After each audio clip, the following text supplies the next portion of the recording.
우리 오늘 로마서 5장 5절에서 8절까지의 말씀을 토대로 해서 우리 마음에 부어주신 하나님의 사랑, 이런 제목으로 잠깐 말씀을 나누도록 하겠습니다.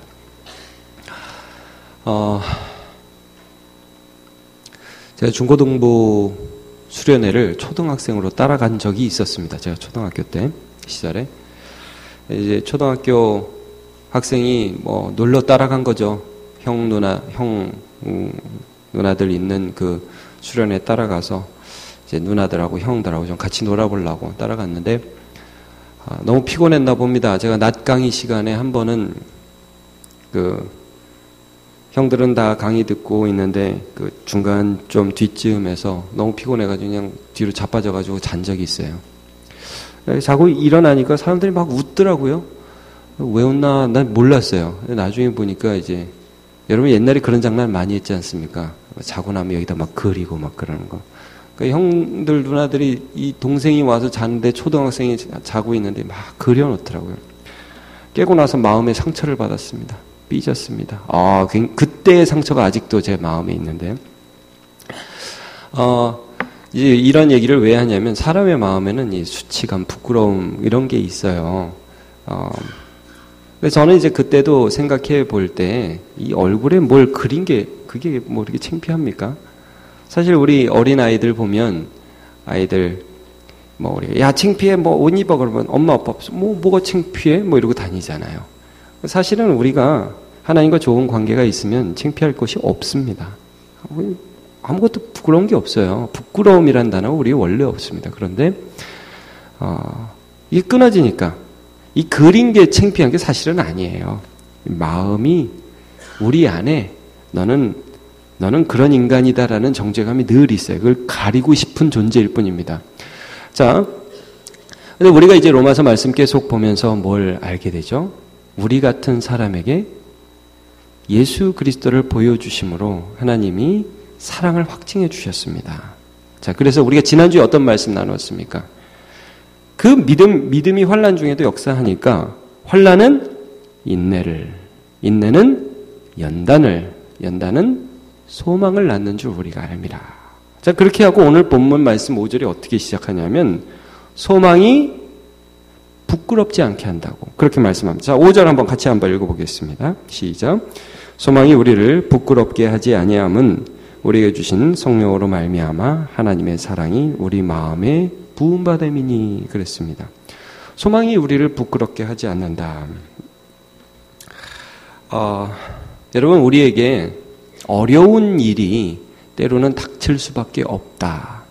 우리는 예상치 못한 환난을 우리의 삶에서 만날 수밖에 없습니다. 그러나 그것 때문에 나는 정말 창피해. 그것 때문에 나는 너무 사람들 보기도 어려워. 이런 게 아니라는 거예요. 사실은 우리 마음 안에 이 하나님의 사랑이 끊어지고 우리가 여전히 죄 가운데 있기 때문에 우리 스스로를 부끄럽게 여기는 것인데 이때 하나님의 사랑이 예수 안에서 부어지기 시작하면 여러분 우리가 부끄러운 존재가 아니라 하나님 앞에 내 자신이 하나님의 사랑을 받는 자랑스러운 존재임을 주장할 수 있는 존재가 된다는 걸 여러분 믿으시기를 축복합니다. 여러분 성경을 보면 제일 처음 부끄러움이라는 것을 느끼는 장면이 어디에 나옵니까? 아담과 하와가 선악과를 따먹는 그런 장면에서 우리가 보게 되죠. 그전에는 이제 아담과 하와가 서로 사랑하고 하나님이 창조하신 아름다운 모습 가운데 벗었으나 부끄러워하지 아니하였더라. 성경이 그렇게 말씀하고 있습니다. 벗었지만 부끄러워하지 않았습니다. 그런데 이제 이걸 따먹고 나서 갑자기 이상한 행동을 하죠. 하나님이 하지 말라는 걸 했습니다.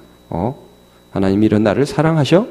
그러더니 가서 평소에 안 하던 짓을 했죠. 물러나가지고 나뭇가지로 옷을 만들어서 입었습니다. 갑자기 창피하게 여기기 시작한 거예요. 하나님이 야 아담 어디 있냐? 그러니까 쟤 부끄러워서 숨었습니다. 아니 너네 언제 항상 벗었잖아. 왜 갑자기 부끄러워해? 너 내가 먹지 말라고 한 열매를 따먹었냐? 그때부터 이제 저 여자가 줘서 더 부끄러워지는 거죠. 하나님이 주신 저 여자가 줘서. 그러니까 여러분 이 수치감이라는 것은 사실 죄로부터 왔고 그 죄를 지은 사람은 이게 자꾸 뭘 가려야 하지만 가려지지 않는 수치감이 있다는 거예요. 여러분, 우리 여성분들은 다 화장하시죠?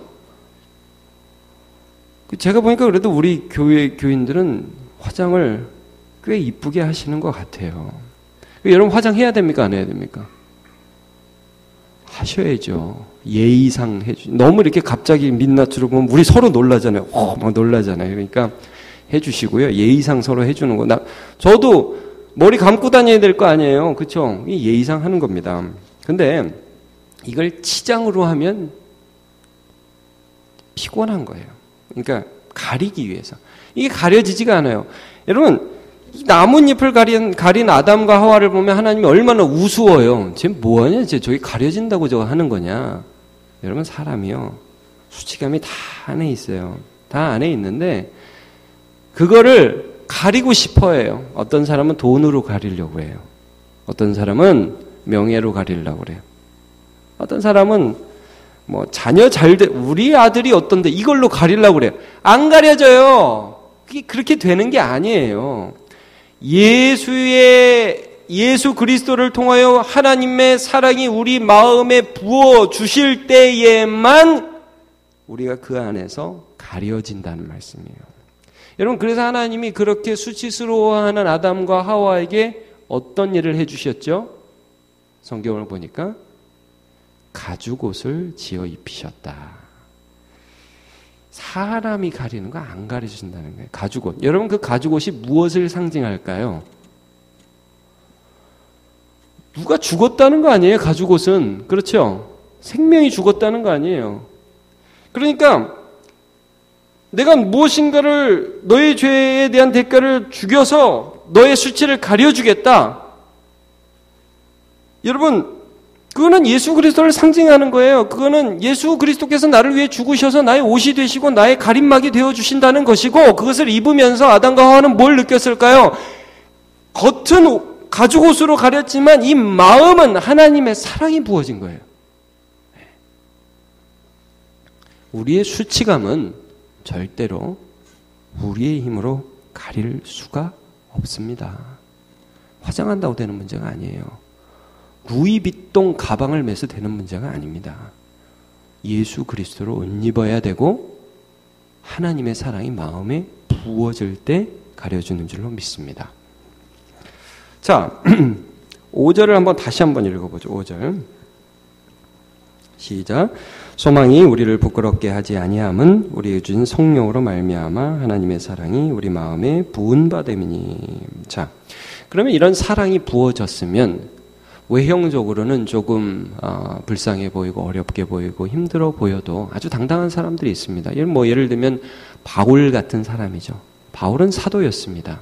그는 죄수의 몸으로 끌려가서 베스도라는 로마의 총독, 그리고 아그리빠 왕이라는 유대의 분봉 왕에게 신문을 받을 때에 죄인으로 기죽어 있지 않았어요. 아주 당당하고 오히려 자기의 이런 죄인의 신분으로 있는 것을 자랑스럽게 여기면서 전도했습니다. 아그리빠 왕이시여, 선지자를 믿으시나이까? 예수님이 죽으신 거 아시죠? 당신 그때 유대에 있었잖아요. 그리고 예수님이 다시 사셨다는 것도 분명히 들었지 않습니까? 믿으십시오. 죄인이 막 그랬어요. 자, 우리 한번 바울의 당당한 태도를 한번 보죠. 사도행전 26장 29절 같이 한번 보겠습니다. 시작. 바울이 이르되 말이 적으나 많으나 당신뿐 아니라 오늘 내 말을 듣는 모든 사람도 다 이렇게 결박된 것 외에는 나와 같이 되기를 하나님께 원하나이다 아니라. 얼마나 그의 마음에 당당함이라는 것이 있습니까? 여러분 한번 여쭤보고 싶습니다. 여러분, 예수 그리스도의 죽으심으로 하나님의 사랑이 여러분의 마음에 부어진 거 맞습니까? 맞으면 아멘 하시고요. 맞습니까? 네.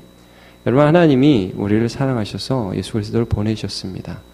우리의 마음이 그걸로 채워져요. 여기 부어진다는 말은 이렇게 콸콸콸 쏟아 부어서 이렇게 넘친다는 그런 말씀입니다.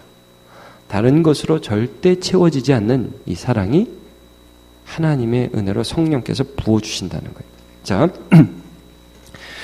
다윗 이야기를 또 하나만 더 해보겠습니다. 여러분, 다윗이라는 사람은 그 법궤가, 하나님의 궤가 자기가 그 진무하는 다윗 성에 들어오게 될 때 너무 좋아서 춤을 추게 됩니다. 제사장들이 막 어깨에 법궤를 메고 성 안으로 들어오는데 막 춤을 춰요. 근데 춤을 추는데 좀 과하게 췄어요. 그 당시에 옷이 이렇게 요즘처럼 허리띠가 이렇게 확실하지가 않았던 것 같아요. 옷이 막 흘러내려가고 몸이 보였어요. 그 왕이 그러면 좀 채통이 없어 보이지 않습니까? 우리말로 하면 아담과 하와라면 벗었으므로 부끄러워하고 자기의 몸이 드러나는 것을 수치스럽게 생각할 만도 합니다. 그런데 그런 다윗이 그렇게 수치스러운 모습을 사람들한테 보이는데 자기가 수치스러운지 모릅니다. 나중에 미갈이라는 그의 아내가 다윗에게 와서 따로 바가지를 긁습니다. 왕이 말이에요. 비꼬는 말 있죠. 여러분 너무 남편을 비꼬면서 바가지 긁지 말아 주십시오. 근데 비꼬면서 이렇게 얘기하는 거예요. 왕이 말이에요. 그렇게 염치도 없이 여자들 앞에서 몸을 드러내시고 참 잘도 하십니다. 내가 다윗이 뭐라고 그럽니까? 내가 그랬어? 그런 게 아니라 나는 하나님 앞에 한 거다. 그리고 나는 이것보다 더 낮아질지라도 하나님 앞에 뛰놀리라 이런 말을 합니다. 나는 더 낮아져도 상관없다. 나는 하나님 앞에는 난 수치가 없다. 왜냐하면 내 마음에는 내가 그때 막 뛰고 춤추면서 하나님 앞에 예배할 때 내 마음에는 네가 알지 못하는 하나님의 사랑이 있어. 여러분 다윗이 어떤 삶을 살았죠? 골리앗을 어렸을 때 이제 대면해서 쳐서 무찔러서 죽이게 되고 사울이라는 사람은 평생 다윗을 죽이려고 쫓아왔단 말입니다. 그런데 그때 하나님이 도와주셨어요. 지금 법궤가 왕이 된 다윗 성에 들어온다는 것은 어떤 의미냐면 나를 살려주시고 나와 함께 하셨던 그 하나님이 지금 왕이 되었는데 앞으로도 나와 함께 하신다는 거예요. 여러분 다윗은요 뭘 알았냐면 나는 왕복으로 나를 치장하지 않겠다는 거예요. 왕관으로 나를 치장하는 게 아니라는 거예요. 내 옷은 하나님의 사랑이지 내 옷은 왕복이 아니라는 거예요. 그래가지고 나는 그 하나님의 법궤, 하나님의 말씀이 있는 그곳에서 춤을 추고 난 낮아져도 괜찮다. 난 하나도 수치스럽지 않다. 이게 강한 겁니다, 여러분.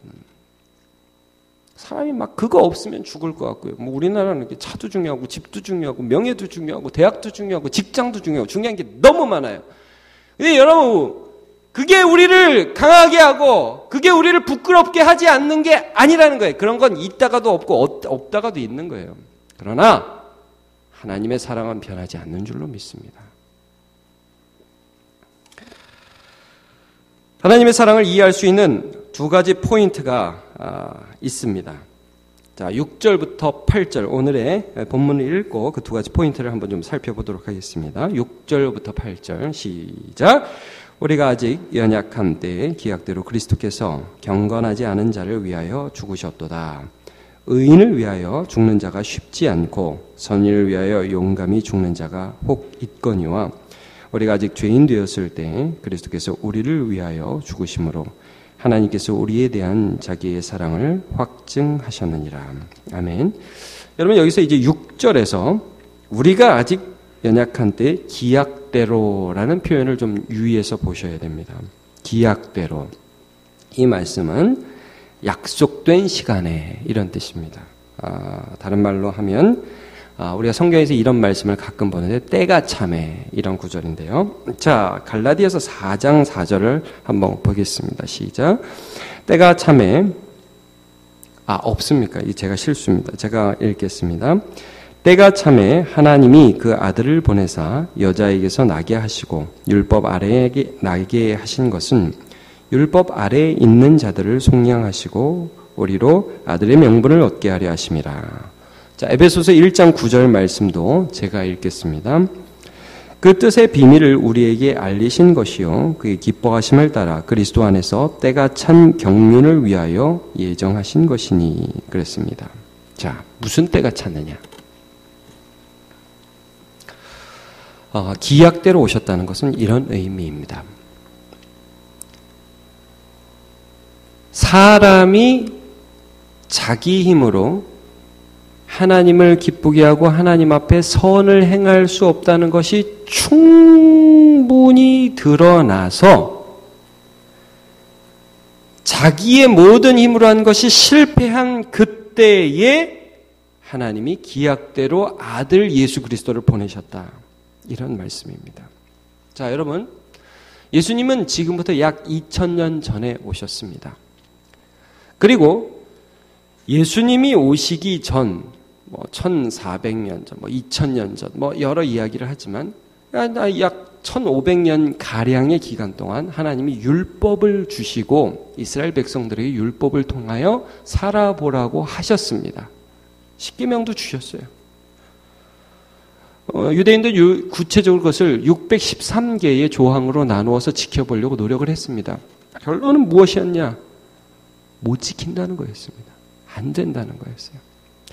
여러분, 우리 이런 말 많이 하죠. 기회는 주셔야죠. 한번 해볼 수 있도록 해주셔야죠. 여러분, 사람에게 하나님이 선한 것이 무엇인지 보여주셨습니다. 할 수 있을까요? 못한다는 거예요. 그게 결론입니다. 제가 어제도 어떤 그 형제자매하고 얘기하는데, 그 기독교와 모든 다른 종교의 근본적인 차이가 뭐냐? 여러분, 예수 믿는 이 우리와 또 다른 모든 종교의 근본적인 차이는 이겁니다. 하나님은 우리에게, 모든 다른 종교는 우리에게 뭐라고 말을 하냐면, 야, 너네 선하게 살아라, 착하게 살아라, 그러면 구원받는다, 이렇게 얘기를 해주고요. 하나님 말씀을 통해서 분명히 뭘 말씀해주면, 너희가 선하게 살 수 없다, 이겁니다. 너희가 너희 힘으로 괜찮게 살 수 없다. 기약대로라는 말씀은 그것이 충분히 역사 속에서 증명된 그때에, 율법으로 너희가 살 수 없다는 것을 알게 된 그때에, 세계 4대 문명이라는 것이 나름대로 해서 뭐가 선한지 뭐가 바른 것인지 사람들이 많이 연구해가지고 이렇게 살면 되겠다. 고대 중국에 많은 철학자들이 나오고요, 이집트에 문명이 일어나고 바벨론의 문명이 일어나고, 그런 문명이 일어났지만 그 결론이 무엇이었습니까? 사람은 악하다는 거예요. 충분히 드러난 그때에 하나님께서 아무것도 할 수 없는 인간에게 예수 그리스도를 보내주셨다는 것입니다. 그 시점입니다. 그러면 그때 인간은 어떤 상태였는지, 오늘 여러분 6절을 한번 보시죠. 6절을 한번 6절로 가겠습니다. 자, 시작. 우리가 아직 연약한 때에 기약대로 그리스도께서 경건하지 않은 자를 위하여 죽으셨도다. 네, 아직 연약하다. 또 경건하지 않다. 8절은 그것을 한마디로 죄인이라고 표현하는데, 8절도 한번 같이 읽어보죠. 시작. 우리가 아직 죄인 되었을 때에 그리스도께서 우리를 위하여 죽으심으로 하나님께서 우리에 대한 자기의 사랑을 확증하셨느니라. 네, 여기는 죄인 되었을 때라고 분명히 말씀하고 있습니다. 자, 6절에서 우리가 연약하다는 말씀과 경건하지 않은 자라는 말씀을 나누었는데, 연약하다는 말은 이런 말입니다. 약하다, 무능하다, 이런 말입니다. 여러분, 근데 이제 이런 말씀을 우리가 들을 때에는 좀 반감이 생길 수도 있습니다. 아니, 인간이 뭐가 약합니까? 인간이 우주선도 만들고 100층 넘는 그런 건물도 만들고 얼마나 많은 일들을 하는데 인간이 뭐 무능합니까? 여러분, 여기서 이제 인간이 무능하다, 또 신학적으로는 전적 타락했다, 전적으로 무능하다, 이게 무슨 말이냐 하면, 영적으로 하나님과 교제할 수 있는 능력을 상실했다, 이런 말씀입니다. 근원이신 하나님과의 교통할 수 있는 능력을 상실했다.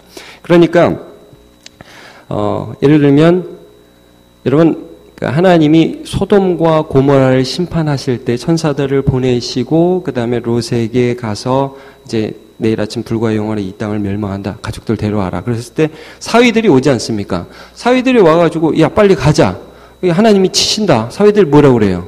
농담으로 여겼더라. 비웃고 간단 말이에요. 그러니까 이 죄인이란 인간은 하나님이 무슨 말씀을 하셔도 그 말씀을 이해할 수 있는 능력을 상실한, 영적으로는 죽은 사람이라는 거예요. 공부도 할 수 있어요. 돈도 벌 수 있어요. 여러 가지 일을 할 수 있어요. 그러나 영적으로는 죽은 사람이라는 거예요. 하나님과의 소통이 불가능해요. 또 어떤 의미냐면, 하나님 앞에는 선한 일을 할 수 없어요. 여러분, 우리가 왜 선한 일을 할 수 없습니까? 효도도 하고요, 남도 도와주고, 요즘에 얼마나 좋은 단체들이 많고요, 우리나라 사회복지가 얼마나 좋아졌어요. 그런데 여러분, 그런 면에서 선을 할 수 없다는 것이 아니라 하나님은 우리의 중심을 보신다고 그러죠. 중심을. 하나님 우리 마음을 보신다고요. 겉으로는 선을 행하면서도 속에는 꿍꿍하게 있는 것을 하나님은 아셔요. 의도를 알 때 하나님이 그걸 선하게 여기지 않으셔요. 예를 들면 이런 거예요, 여러분. 누가복음 18장에 보면 바리새인과 세리가 기도하는데 바리새인이 뭐라고 기도해요? 하나님 감사합니다.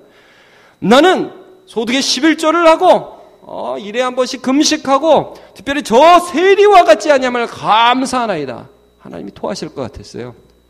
겉으로는 행하는데 속에는 썩어 문드러진 마음이 있다는 거예요. 그게 사람이라는 거예요. 이게 우리가 연약할 때에 라는 말씀입니다. 그러면 여러분 여기에 또 경건하지 않다. 하나님을 향하지, 경건이라는 말은 하나님을 향한다는 말이에요. 하나님을 향하지 않아요. 하나님을 향하여 달려가지 않는 그런 마음을 가진다는 겁니다. 하나님을 실제로 사랑하지 않아요. 그러니까 여러분 이 예배가 안 될 수가 있는 거 우리 주의해야 돼요. 뭐냐면 하나님 내가 그냥 조금 엎드려 드릴 테니까 기도하는 척 해드릴 테니까 하여튼 좋은 것만 주시옵소서 이렇게 될 수가 있다는 거예요. 하나님이 그 마음을 잘 아세요. 그 말라기서를 기록한 이 성경을 보면 하나님이 얼마나 마음이 아팠는지 제발 예배당 문 좀 닫아달라 그렇게 말한 적도 있었어요. 마음이 너무 아프신 거예요. 왜냐하면 여러분 애들 뻔하잖아요. 우리는 애들 보면 마음을 알 수 있죠. 여러분 자녀들 보면 마음을 알죠. 정말 존중하는 마음을 가지면 우리의 기분이 좋아요. 그러나 부모를 이용하려고 하면 그 마음이 안 좋잖아요. 하나님 우리 마음을 아시기 때문에 외형적인 선이 아니라 그 마음에 선이 없는 것을 아시는 거예요. 자, 말라기서 1장 10절을 한번 같이 보도록 하겠습니다. 시작. 만군의 여호와가 이르노라 너희가 내 제단 위에 헛되이 불사르지 못하게 하기 위하여 너희 중에 성전 문을 닫을 자가 있었으면 좋겠도다. 내가 너희를 기뻐하지 아니하여 너희가 손으로 드리는 것을 받지도 아니하리라. 이 말씀은 무슨 말씀이냐면 사람들이 이제 헌물을 가져오는데 양을 가져오는데 하나님을 사랑합니다 라고 해서 가져오는 게 아니라 형식적으로 가져오다 보니까 그 양 중에서 좀 눈 먼 거, 병든 거, 곧 죽을 거 이런 거 골라서 가져오기 시작했어요. 하나님 앞에 예물을 드린다고 가져왔어요. 하나님이 제발 예배하러 좀 안 오게 했으면 좋겠다. 이러면서 이 말씀을 기록했어요. 여러분 그 말씀 혹시 기억하세요? 그 예화 있잖아요. 어떤 사람이 송아지를 두 마리 이제 낳았다는 거예요. 근데 낳기 전에 어떤 소원을 했냐면 하나님 송아지 낳으면 축제에 드리기를 원합니다. 근데 2마리를 낳았대요. 2마리를. 근데 송아지가 한참 자라는데 한 마리가 죽었어요. 그때 그 사람이 뭐라고 그랬어요? 해필이면 하나님께 드리기로 한 그 송아지가 죽었다고. 사람이 그렇다는 거예요. 마음이 그렇다는 거예요. 하나님을 향한 진실한 마음이 사라졌어요. 자, 여러분 이게 중요한 포인트입니다. 그러면 기약대로라는 그 기약은 언제냐면 사람이 무능하여 모든 사람이 죄를 범하였으며 하나님의 영광에 이르지 못하였더니 라는 그 포인트, 사람이 실패한 그 포인트이고, 그리고 그때 사람은 어떤 상태였냐면 연약하였고 아직 죄인되었을 거고 무능하였고 하나님을 향하여 선한 일을 행할 수 없고 경건하지 않은 그런 사람이라면 여러분 그때가 어떤 때입니까? 그때가 바로 하나님의 사랑을 끊고 모든 사람을 벌해야 하고 모든 사람을 저주해야 하는 그 시점이 바로 그때입니다. 그런데 성경이 얼마나 황당무계한 얘기를 오늘 하고 계십니까?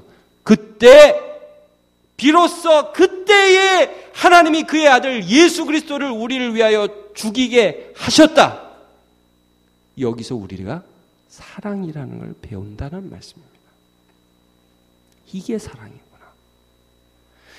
무슨 텔레비에서 잘생긴 배우가 이쁜 여자 배우를 너를 위해 죽을게, 너를 위해 살게, 죽을게, 그게 사랑이 아니라는 거예요.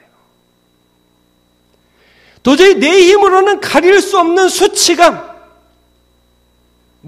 돈이 좀 있고 무슨 명예가 조금 있고 요즘 무슨 사업이 좀 잘 되고 그걸로 가릴 수 없는 수치감, 이게 역사 속에서 인간의 삶이 증명된 그런 한 인간, 그럼에도 불구하고 하나님께서 그의 아들 예수 그리스도를 이 땅에 보내시면서 그런 사람들의 죄값을 담당하시기 위하여 오신 그 사랑, 그것이 이 말씀을 들을 때 우리의 심령 가운데 하나님이 성령으로 부어 주신다는 말씀입니다. 그러면 그 사람은 사는 겁니다. 조금 외형적으로 힘들어도, 조금 외형적으로 어려운 일이 있어도 내가 감당하기 힘든 어떤 환난이 닥쳐와도 인내하게 되고 연단받게 되고 소망이 우리를 부끄럽게 하지 않는 그런 존재가 된다는 말씀입니다. 사건이에요, 사건. 이거는 우리가 하나님의 말씀을 들을 때에 하나님이 우리에게 부어주시는 사건입니다. 여러분, 저나 여러분이나 오늘 우리가 어떤 상황에 있습니까? 좀 어렵습니까? 좀 안 됩니까? 좀 힘듭니까? 내 생각대로 안 됩니까? 여러분, 그러나 오늘 이 말씀 속에서 우리가 어떤 것들을 깨달아야 합니까? 예수 그리스도를 통하여 부어주신 하나님의 사랑이 그 모든 환난과 어려움을 뚫고 내 마음속으로 지금 부어지는 것입니다. 부어진다고요. 부어져서 넘쳐난다고요. 그러면 사는 거예요. 여러분, 예수님께서 겟세마네 동산에서 하나님 앞에 기도했습니다. 하나님, 나 십자가 내일 져야 됩니다. 할 수만 있으면 이 잔 지나가게 해주시옵소서. 지나갔으면 좋겠습니다. 여러분, 왜 그래요? 육신의 고통도 우리 인간이 상상할 수 없는 정도입니다. 예수님 그냥 단순히 십자가 지고 돌아가신 게 아니라고요. 채찍에 맞았고요. 머리에 가시면류관 썼고 손과 발목에 못이 박혔습니다. 허리에 창이 찔렸습니다. 그러니까 육신적으로도 견딜 수 없는 고통이고요. 더군다나 우리는 그 외형적인 것 이외에 하나님 아버지로부터 버림받고 우리 모두의 죄악을 예수 그리스도께로 향하여 진노를 퍼부시는 그 장면을 우리는 상상할 수가 없습니다. 그건 우린 모르는 거라고요. 예수님께서 도저히 이것을 내가 참 감당할 수 있겠습니까? 아버지, 기도했어요. 지나가게 해주십시오. 할 수만 있으면. 근데 여러분, 성경에 그때 아버지께서 하늘에서 어떤 음성이 안 들려요. 그 기도하실 때 예수님이 아버지 뜻대로 하옵소서. 우리는 뭘 합니까? 하나님과 그의 아들 예수 그리스도는 완전히 하나다. 그러니까 하나님 마음이 예수님 안에 부어지는 거예요. 그때 여러분, 하나님 마음 안에, 예수님 마음 안에 저와 여러분의 이름이 있었다는 거 아시겠습니까? 안 지고 싶어요, 예수님이. 근데 하나님이 아무 말씀 안 하시는데 그 하나님의 마음과 예수님의 마음 안에 예수가 아니면 죄인으로 하나님께 떨어져서 영원한 형벌 가운데 있을 수밖에 없는 우리들을 향한 사랑의 마음이, 이 아버지의 마음이 예수 그리스도께로 전달되었다는 사실입니다. 그리고 그 전달된 마음 안에 여러분, 저와 여러분의 이름이 있었다고요. 그리고 오늘 이 말씀을 읽는 우리 안에 그 아버지의 마음이 부어진다는 사실이에요. 이게 우리를 살게 하는 것입니다. 여러분, 우리는 이 세상 살면서 둘 중에 하나 선택해야 합니다. 세상 것으로 나를 치장해서 내 수치감을 가리려고 미친 듯이 발버둥 치면서 살아볼 것인가? 아니면 십자가 사랑 앞에서 예수 사랑 부은 바 되어서 당당하게 이 세상 가운데, 때로는 뭐 세상이 우리를 향해서 뭐 너 수치스럽다, 너 뭐냐 이렇게 비웃을지라도 아무 상관없다, 당당하게 오히려 세상을 정복하며 세상을 비웃으며 살아갈 것인가 결정해야 합니다. 여러분, 하나님이 우리를 정말 사랑하셨다고요. 그래서 그게 오늘도 변하지가 않고 내일도 변하지가 않는다는 말씀입니다. 이 말씀 속에서 새 힘 얻으시고 속사람이 강한 사람 다 되십시오. 겉을 치장하는 것에 목숨 걸지 마시고 속사람이 강한 사람 다 되십시오. 성령께서 그 일을 하십니다. 이건 사건이에요. 여러분, 이 마음에 부은 바 되었다. 이건 사건입니다. 교회에 나온다고 해서 예배 자리에 나와서 기도하는 척 한다고 해서 주어지는 게 아니라 이 말씀 가운데 성령께서 우리의 마음에 진짜 부어주시는 하나의 사건입니다. 혹시나 여태까지 이 하나님의 사랑을 한 번도 경험하지 못한 분이 있다면 오늘 구하십시오. 하나님, 내가 나뭇잎으로 나를 가렸습니다.